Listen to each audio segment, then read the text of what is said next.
अस्सलाम वालेकुम दोस्तों, मेरा नाम है सऊद शाह और आज की वीडियो में हम देखेंगे कि लाहौर में कौन सी हाउसिंग सोसाइटी लीगल है और कौन सी इल्लीगल है। क्योंकि हम जब भी अगर अपना कोई प्लॉट ख़रीदें, कोई घर ख़रीदें या कोई भी प्रॉपर्टी ख़रीदें तो हमें पता होना चाहिए कि ये कौन सी सोसाइटी है, क्या इसके पास ज़मीन अपनी है, क्या ये LDA से अथराइज़ है या नहीं है। तो चलें देखते हैं कि LDA ने कौन कौन सी सोसाइटीज़ को इल्लीगल मार्क किया हुआ है। लेकिन उससे पहले अगर आपने हमारा चैनल सब्सक्राइब नहीं किया तो इसको ज़रूर सब्सक्राइब कर लें। चलें चलते हैं वीडियो की तरफ। तो दोस्तों, हम जब भी प्रॉपर्टी में इन्वेस्टमेंट करते हैं तो हमारा टोटल फोकस दो चीज़ों पर होता है। एक ये कि हमारी कम से कम इन्वेस्टमेंट हो और दूसरा ये कि हम कम वक्त में ज़्यादा से ज़्यादा प्रॉफिट हासिल करें। और इसी चक्कर में कभी कभी हम फंस भी जाते हैं और हमारे हाथ में सिर्फ कागज़ ही रह जाता है और हम सोचते रहते हैं कि आज रेट ऊपर जाएगा, कल बैलेटिंग होगी, डेवलपमेंट कब स्टार्ट होगी, मैं तो इंस्टॉलमेंट्स भी टाइम पे अदा कर रहा हूँ लेकिन फिर भी ना रेट बढ़ रहा है और ना प्लॉट मिल रहा है। तो दोस्तों, ऐसे तब होता है जब हम बग़ैर सोचे समझे लालच में आकर कहीं इन्वेस्टमेंट कर लेते हैं और ऐसे फंसते हैं कि बस हर वक्त सिर्फ रेट पूछने के अलावा और कोई चारा ही नहीं होता।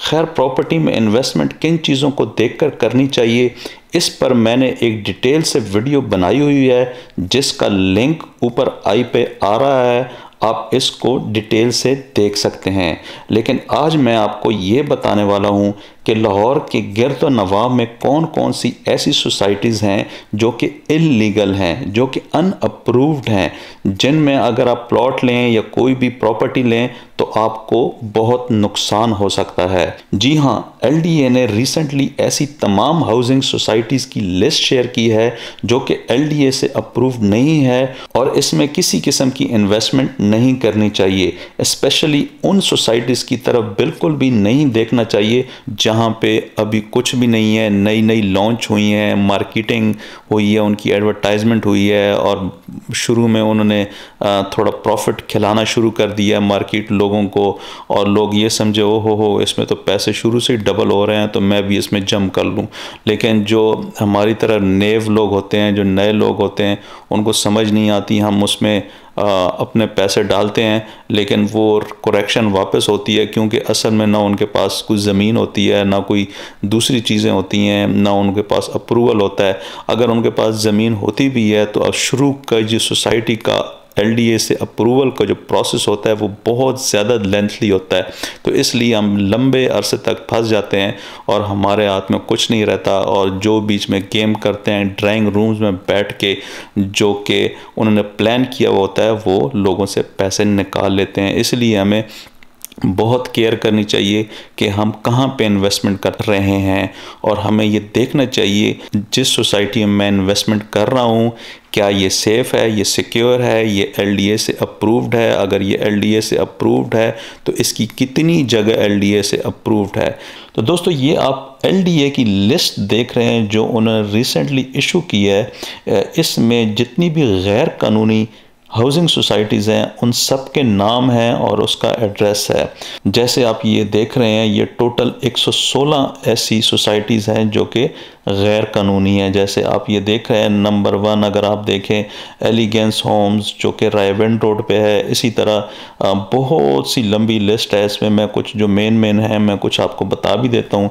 इसमें जो गैर कानूनी हाउसिंग सोसाइटीज़ हैं लाहौर में और गिरद नवाब में, इसमें रायवेंड रोड पे हैं कुछ सोसाइटीज़, मुल्तान रोड पे हैं, इसमें कतार बंद रोड पे हैं, इसमें जो कसूर रोड पे हैं, फ़िरोज़पुर रोड पे हैं, इसमें काफ़ी सोसाइटीज़ हैं। आप ये पूरी लिस्ट देख रही हैं। इसमें तैयब टाउन, अल मदीना टाउन, इसमें राना पार्क, इसमें Al Khaliq Residencia, Bashir homes, Valencia valley, ये बिल्कुल वेलेंशिया रोड पे ही है। और आप मदीना देख रहे हैं, अल मदीना, अल मक्का, ये कैसे कैसे नाम है, बिस्मिल्लाह, ये जो है वो बिस्मिल्लाह पार्क लैंड सब डिवीज़न, ये भी आप देख रहे हैं रायवेंड रोड पे है, ये भी इल्लीगल है।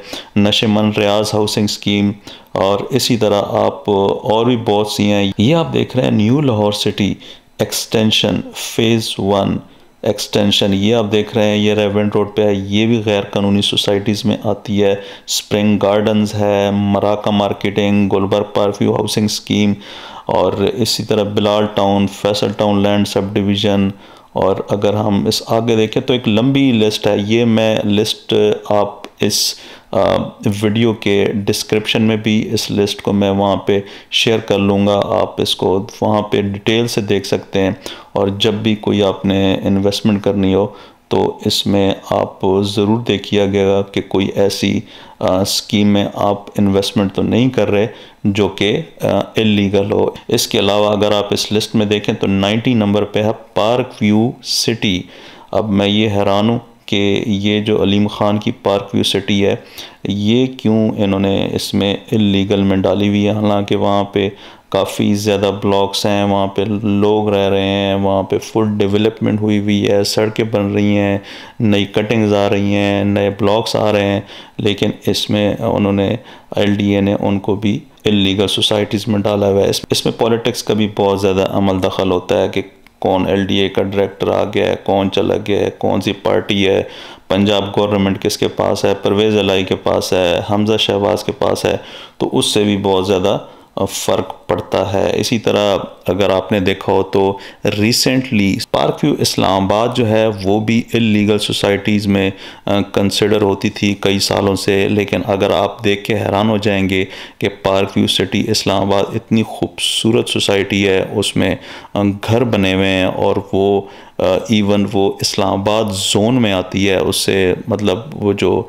कैपिटल जोन है उसमें आती है, इसलिए वो बहुत महंगी। इवन उसका जो 5 मरले का प्लॉट है वो 75 से 80 लाख का है और 10 मरले का तकरीबन 1.5 करोड़ का है, लेकिन फिर भी वो इलीगल सोसाइटी कंसिडर हो रही थी। लेकिन last week supreme court of Pakistan ने उसको अप्रूव कर लिया है और उसको एक लीगल सोसाइटी करार दिया गया है। इसी तरह आप अगर इस लिस्ट में देखें तो इसमें 91 नंबर पे थीम पार्क व्यू है, ये भी इलीगल है, मुल्तान रोड पे ये सोसाइटी है। 92 पे देखें तो बिन आलम हाउसिंग स्कीम है।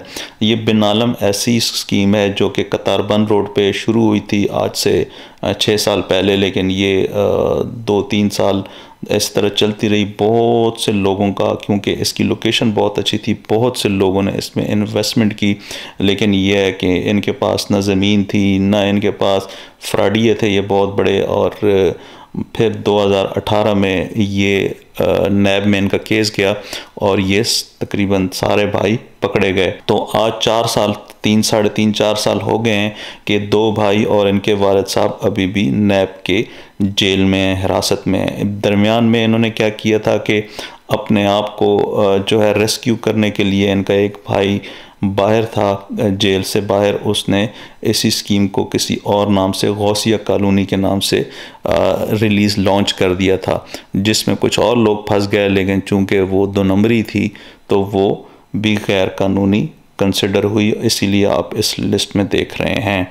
तो इसी तरह बहुत सी सोसाइटीज़ हैं, हर किसी का डिफरेंट केस है, और लेकिन आपने हमेशा ये ख्याल करना है कि मैं कहाँ पे इन्वेस्टमेंट कर रहा हूँ और मेरी इन्वेस्टमेंट कितनी सेफ़ है। इसमें जो बहुत बड़े बड़े नाम होते हैं, बड़ी बड़ी सोसाइटीज़ होते हैं, वो तो अपने आप को रेगुलराइज कर लेते हैं अपनी सोसाइटी को, और लेकिन ये जो नए सोसाइटीज़ वाले होते हैं इनके लिए बहुत मुश्किल होता है।